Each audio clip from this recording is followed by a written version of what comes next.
Hello everyone, this is Professor Vincent Torre Bongola na yan. So, bagamat hindi pa po 100% tapos ang pagbibilang sa mga boto, no, para sa mga kandidato ngayong 2025 election, ay very obvious na po, no?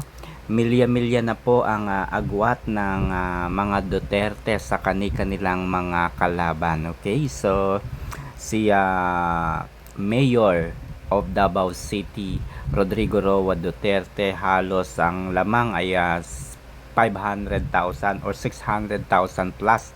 Ganon din po ang lamang po ng kanyang Vice Mayor na si Baste Duterte sa kanyang kalaban. Ano?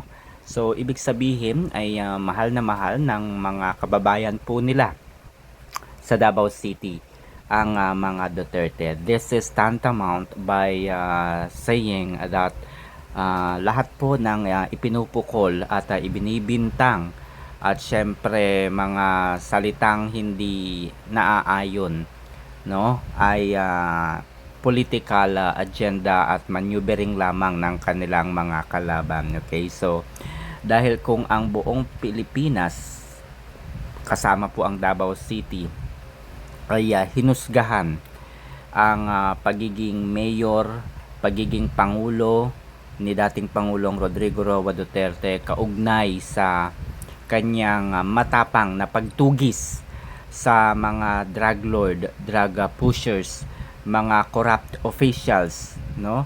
Mga mapagsamantalang mga negosyante, no? Ay even Davao City ay hindi na po siya mamahalin, no? So malaking ano po 'yun, malaking figures kumbaga ang kanyang nakuha. More than the surveys coming from the social weather stations at iba pang mga survey company, no? Yung mga nagsasagawa ng mga commission the research, no, na ang mga populasyon lamang nila ay mga nasa 1,500 to 2,000 lamang. Itong boto po ng mga Duterte sa Davao City ay napakalaking porsyento po ito, no, ng kanilang populasyon. So, ibig sabihin guys, no, kaya po nasa ICC si dating Pangulong Rodrigo Roa Duterte, it's because nationwide po kasi yung kanyang nilabanan. Okay, so ibig sabihin, noong nililinis po niya ang Davao City, kayang-kaya. Kasi maliit lamang naman po ang Davao City kumpara sa gagampanan o ginampanan ni Duterte noong siya po ay Pangulo. Okay, sa Davao kasi, ibig sabihin, bilang mayor during that time, nagawa niyang linisin.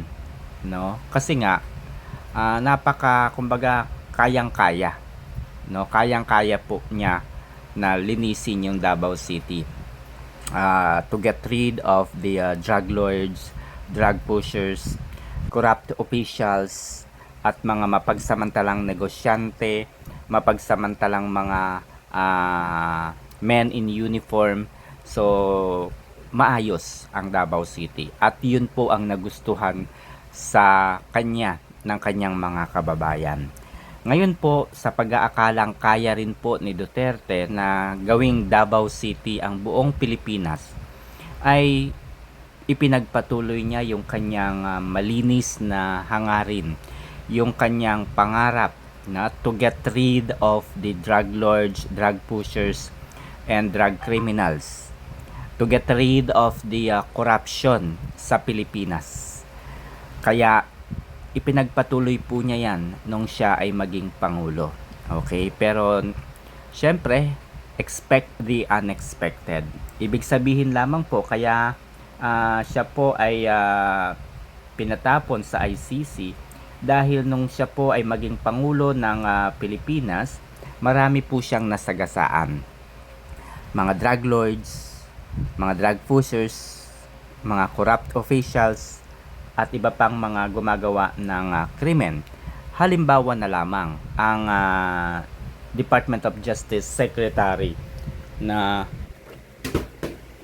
si Jesus Crispin Remulla, no, na yung kanyang anak ay sangkot o nasangkot sa pagtutulak ng droga.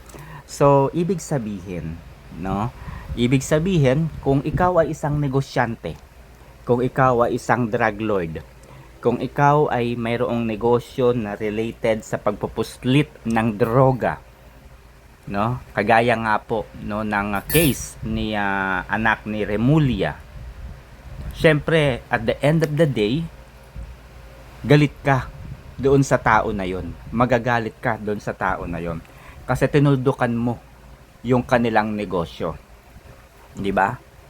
So, ganun lamang po kadaling intindihin po ang dahilan kung bakit sapilitan po siyang ipinatapon, ipinaaresto at isinuko sa International Criminal Court. Okay? Yun lang naman po ang dahilan. To get rid of Duterte. Kaya napansin ninyo, napanood po ninyo yung Senate probe ni chairperson ng Committee on Foreign Relations na si Senator Amy Marcos. Very obvious, no? Napakarami po nating natuklasan, nalaman, mga paglabag sa saligang batas, mga paglabag sa konstitusyon, at mga paglabag din na nakapaloob sa Rome Statute of the International Criminal Court. Okay? So dahil very obvious nga, uulitin ko sa mga hindi nakakaintindi, kaya po dinala at sapilitang dinala sa ICC si dating Pangulong Rodrigo Roa Duterte. Ang kinalaban po niya talaga ay yung mga negosyanteng involved sa droga. Mga negosyanteng involved sa mga karahasan o krimen at marami pang ibang mga heinous crime peddlers. Okay? Siyempre, ang isa sa kumbaga galit po sa kanya ay yung mga corrupt officials. Pansinin ninyo, doon sa 2025 national budget, ilan sa mga kongresista ang pumirma to impeach the Vice President Sara Duterte?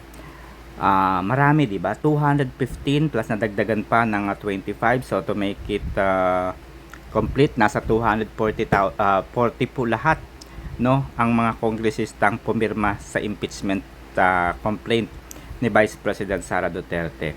Those are the congressmen na nakatanggap po ng pera coming from the proposed budget, no, sa 2025 national budget. Yun po ang dahilan. Ngayon po, pag-usapan natin, magiging mayor nga ba, idideklara ba, makakapag-take nga ba ng oath si President Rodrigo Roa Duterte? Yes, there is no law na nagbabawal po na maproklama ang isang nanalong opisyal ng pamahalaan. Okay? Siya po ay binoto ng taong bayan, kaya siya po ay nararapat lamang na makapag-take ng oath. Wala pong rules sa konstitusyon, wala rin pong rules sa COMELEC na ang isang nahalal ay hindi maaaring iproklama bilang opisyal kahit na po ito ay nasa ICC, kahit na po merong kaso sa Korte Suprema or saan mga tribunal, no? Wala po unless there is a conviction. Okay? Kung meron po sanang hatol, kung meron na pong desisyon sana ang korte, ICC man or korte po dito sa Pilipinas, na talaga namang masasabi natin guilty or convicted po itong si Duterte, yun po ang maaaring maging dahilan para hindi po siya maproklama bilang mayor. Ngayon, kung ang tanong ay papayagan ba siyang iproklama, no, bilang mayor kung hindi pumayag ang International Criminal Court para makapag-take po siya ng oath. Okay? So, sa aking opinion, alam naman po natin that the ICC has no jurisdiction over a person and over the country because we are no longer a member of the International Criminal Court. Therefore, wala pong pakialam ang ICC. Hindi po nila pwedeng saklawan ang batas na mayroon tayo dito sa Pilipinas. At hindi rin po sila pwedeng magdesisyon para kay Rodrigo Roa Duterte sapagkat unang-una ay wala naman po silang kaso no, at panghahawakang otoridad para kasuhan, para idetine si dating Pangulong Rodrigo Roa Duterte. Tandaan po ninyo mga kaibigan, na si former President Rodrigo Roa Duterte ay pinakidnap po at dinala sa ICC. Hindi po siya ipinahuli ng ICC, hindi po siya kinulong ng ICC. So, yun po ay ginawa ng mga opisyal ng ating pamahalaan. So, yun nga po, no, to cut the story, ibig sabihin po nito ay maaari pa ring iproklama si dating Pangulong Rodrigo Roa Duterte bilang mayor ng Davao City. By hook o by crook, iba po ang kaso, no? Kahit po mayroon siyang kinakaharap na kaso sa ICC, wala po itong magiging kumbaga dahilan. Alright, so there you go. Thank you mga kaibigan. Kung nais mong matuto sa mga legal na usapin, don't forget to like, subscribe, and share this video. Huwag din po ninyong kalilimutan, no, na ibahagi ang video na ito para mas marami pong matuto. Okay? Again, hindi po tayo tutol na kasuhan si dating Pangulong Duterte. Kung siya po ay nagkasala, nagkamali at mayroong krimen na ginawa during his time as a mayor and as a president, kaugnay po doon sa kanyang programang War on Drugs, ay wala pong magiging problema. Hindi po tayo tutol doon. Ang sa atin lamang ay dapat dito po siya kasuhan sa Pilipinas. Dapat po magsampa ng kaso ang kanyang mga kalaban sa any court dito sa Pilipinas and not sa ICC. Thank you. God bless.